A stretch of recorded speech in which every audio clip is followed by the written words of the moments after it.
আমরা দেশে আন্দোলন করে দেখিয়েছি, যদি প্রয়োজন হয় এই 24-এ এসে আমরা আবারও আন্দোলন করব, আমরা আবারও রক্ত হইব ইনশাআল্লাহ। আমরা বলতে চাই অবিলম্বে মেডিকেল অ্যাসিস্ট্যান্ট ট্রেনিং স্কুলের জায়গায় ডিপ্লোমা মেডিকেল ইনস্টিটিউট নামকরণ করতে হবে। আমরা বলতে চাই মেডিকেল অ্যাসিস্ট্যান্ট ট্রেনিং কোর্সের পরিবর্তে অবিলম্বে diploma in medicine and surgery course করতে হবে। আমরা বলতে চাই দীর্ঘ 14টি বছর আমাদের নিয়োগ কার্যক্রম বন্ধ রয়েছে, শিক্ষার্থীদের বেকার কারখানা তৈরি করা হয়েছে।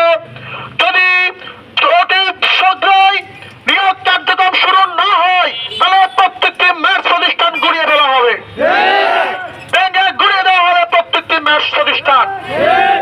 এই বেকার তৈরির কারখানা আমাদের প্রয়োজন নয়। যেখান থেকে শিক্ষার্থীদের সরকারিভাবে পড়াশোনা করানো হয়, 4 বছরে একটি স্ট্যান্ডার্ড কোর্স কমপ্লিট করানো হয়, তারপরে নিয়োগ বন্ধ রাখা হয়। আমরা বলতে চাই এসব তালবাহানা আপনারা বন্ধ করেন।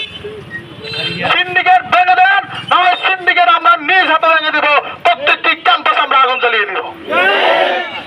সংগ্রামী সাথী বন্ধুগণ, আপনারা জানেন পৃথিবীর ইতিহাসে কোন দেশে শিক্ষার্থীরা উচ্চ শিক্ষার জন্য, শিক্ষার অধিকারের জন্য আন্দোলন করতে হয় না, অথচ আজকে মেয়ের শিক্ষার্থীরা উচ্চ শিক্ষার জন্য দীর্ঘদিন আন্দোলন করে আসছে।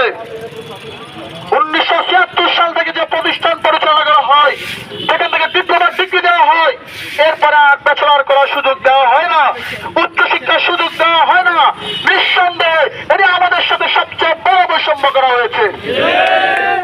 আমরা বলতে চাই বৈষম্যের বিরুদ্ধে যদি আপনারা ব্যবস্থা গ্রহণ না করেন, তার জুলাইয়ের বিপ্লবের অংশীদারিত্ব আমরা ছাত্র সমাজ দেখিয়ে দিব কিভাবে অধিকার আদায় করতে হয়।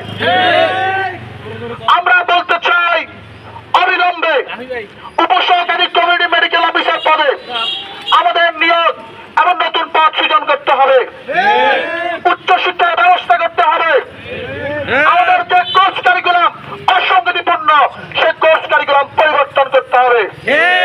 যুগোপযোগী কোর্স কারিকুলামের মাধ্যমে এই দেশের স্বাস্থ্য সেবায় আমাদের অবদান রাখার সুযোগ দিতে হবে। মনে রাখবেন, অ্যালাইড হেলথ বোর্ডের মতো যদি কোনো বোর্ড গঠন হয়, তাহলে আমরা শিক্ষার্থীরা এদেশের দুর্বার আন্দোলন গড়ে তুলব।